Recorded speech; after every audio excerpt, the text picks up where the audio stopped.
Disclaimer: this content is only for mature audiences. Viewer discretion is advised. I never thought a single word, just one, could change everything. But that night, when I looked into my husband's eyes and said no, I saw something shift. A flicker of something I couldn't quite place. Was it shock? Hurt? Or something much deeper? For years, I believed we understood each other. We had been through ups and downs, arguments and laughter, but we always found our way back to love. That night, though, something felt different. The air between us was heavy, like the calm before a storm. I could see the tension in his jaw, the way his hands clenched at his sides. And then, he did something I never expected. Something that left me sitting there, tears streaming down my face, wondering if I ever really knew the man I married. Have you ever had a moment where everything you believed about someone suddenly felt like a lie? Where a single action shattered your sense of security? I sat there, my mind racing. Was this my fault? Did I push him too far? Or was this who he was all along, and I had just been too blind to see it? I want to share this story not because I have all the answers, but because I know I'm not alone. Relationships aren't always easy, and sometimes, the people closest to us surprise us in ways we never imagined, sometimes in ways we wish they hadn't. Before we continue, I want to hear from you. Have you ever faced a moment in a relationship that changed everything? Drop your thoughts in the comments, or if you prefer, just leave a broken heart if you've ever been hurt by someone you trusted. Let's talk about this together.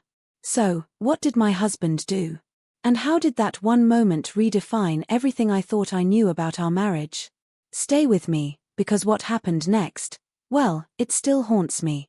I sat there, my breath caught in my chest, staring at him, this man I had promised to love forever. His expression was unreadable, his eyes dark and distant, as if he was somewhere else entirely. A part of me wanted to reach out, to soften whatever had hardened between us in that moment. But something held me back. A gut feeling. A quiet, creeping fear. The silence between us stretched longer than I expected. He didn't yell, didn't argue. He just stared. And then, without a word, he stood up. The chair scraped against the floor, the sound sharp in the stillness.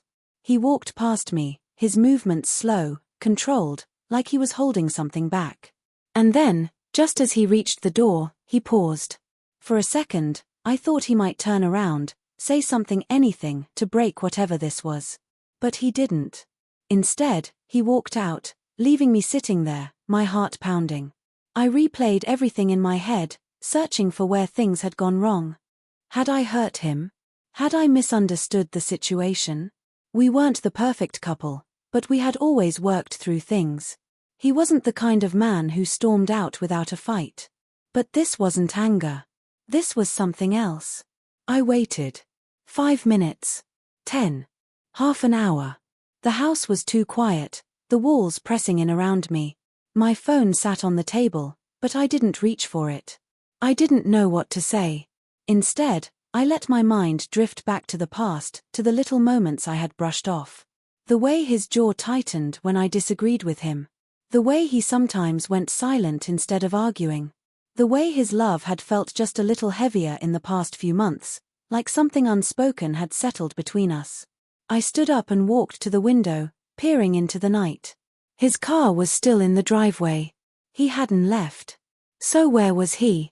I swallowed hard, a strange unease settling in my stomach. Maybe I should go check on him. Maybe I should give him space. But before I could decide, my phone buzzed. I grabbed it, expecting his name to appear on the screen. But it wasn't him. It was a message from someone I hadn't spoken to in a long time. And when I read it, my blood ran cold. My hands felt cold as I stared at the screen. The message was short, too short, but it was enough to make my stomach twist. Are you okay? It wasn't from my husband. It wasn't even from someone I regularly talked to. It was from an old friend, someone I hadn't heard from in months. Maybe even a year. There was no explanation, no follow-up, just those 3 words. But why now? Why tonight? It felt like more than just a coincidence. I hesitated, my fingers hovering over the screen. My first instinct was to ignore it, to push it aside as just a weirdly timed text. But something in my gut told me to respond. Yeah, why? I hit send and let out a shaky breath. I turned back toward the window, looking out into the night again. The car was still there. The house was silent. I should have felt relieved that he hadn't left. But instead, the silence felt heavier, like something unseen was lurking just beyond my reach. I checked my phone again. 3 dots appeared, showing they were typing. Then the message popped up. I don't know. Just had a feeling. A feeling. That didn't make sense. This wasn't someone I had daily conversations with. We weren't close anymore. So why would they randomly reach out now, at this exact moment? My heart pounded in my chest, a mix of confusion and unease settling deep inside me. I wanted to ask more, but before I could type another word, I heard something. A noise from down the hall. It was faint, but in the stillness of the house, it sounded loud enough to send a chill down my spine. My breath caught as I turned toward the door. Was he in the other room? I had assumed he went outside to cool off, but what if he had never left the house at all? What if he had just been standing there, listening, waiting? I took a slow step forward, my bare feet barely making a sound against the floor. My mind raced with thoughts I didn't want to have. Thoughts about all the things I might have missed, the warning signs I had ignored. The times I had told myself, he's just tired, he's just stressed, when maybe it was something else entirely. I reached the hallway and listened again. The sound wasn't there anymore. Maybe I had imagined it. Maybe I was just letting my mind play tricks on me because of that strange message. I let out a shaky breath and turned back toward the living room. But as I did, my phone buzzed again. Another message. This time, it was just one sentence. If anything happens, call me. And suddenly, I wasn't sure if I was imagining things anymore.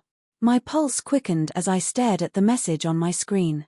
If anything happens, call me. It didn't feel like just a coincidence anymore. It felt like a warning. But a warning about what? About him? About something I couldn't see yet? I turned my head slightly, listening for any sound, any shift in the air that might tell me where he was. The house still felt too quiet, too still. It was unsettling in a way I couldn't explain. My husband wasn't the type to play mind games. At least, I never thought he was. But tonight, something felt different. I took a deep breath, trying to steady myself. Maybe I was overthinking everything. Maybe he was just sitting in the other room, trying to cool off, just like I had assumed. Maybe this was all in my head. But then I heard it again. A noise. A faint creak, like weight shifting on the floor. And this time, I knew I hadn't imagined it. I turned slowly, my body tense. The hallway stretched out in front of me, dimly lit by the glow of the lamp in the living room. I couldn't see anything, but I could feel it. That feeling of being watched. That feeling of not being alone. David. My voice was quiet, barely above a whisper. No answer.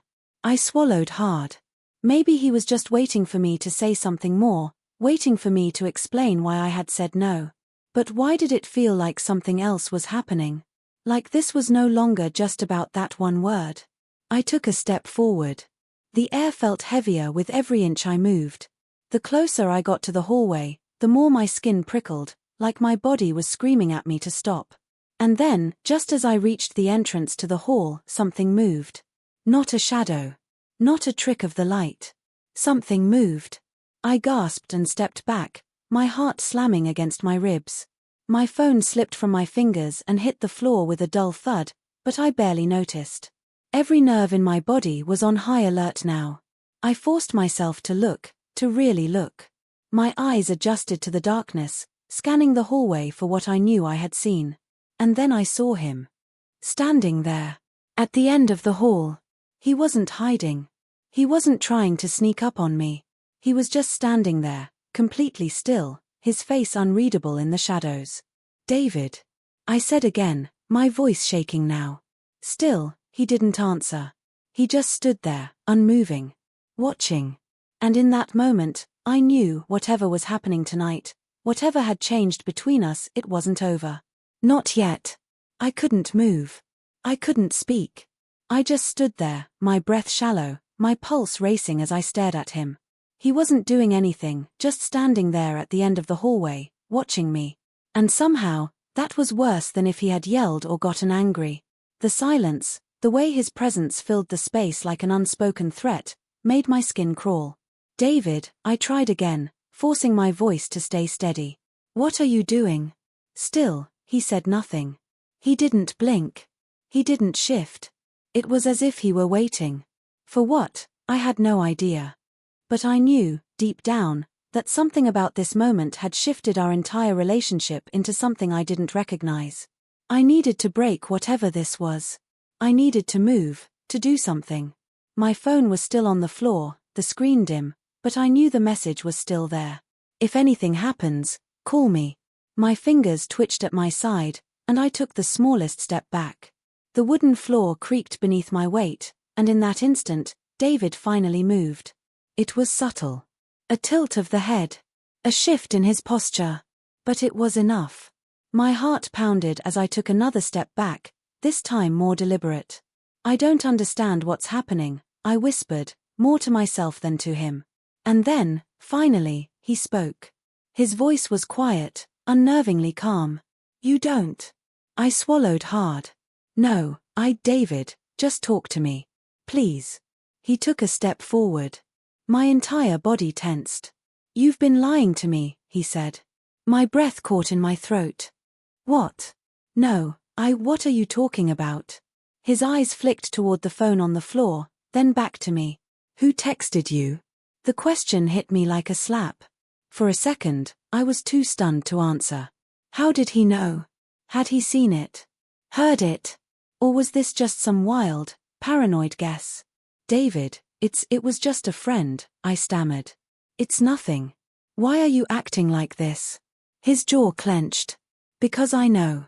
The words hung heavy in the air, thick with meaning I didn't understand. Or maybe I did, and I just didn't want to admit it.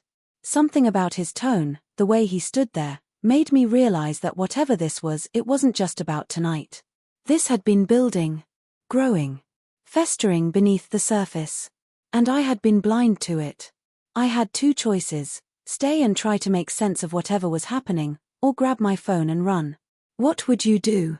Would you stay and try to fix things, or would you leave, no matter what it meant? Let me know in the comments. Because in that moment, I had no idea what the right answer was. My fingers twitched at my side as I weighed my options. The air between us felt heavy. How?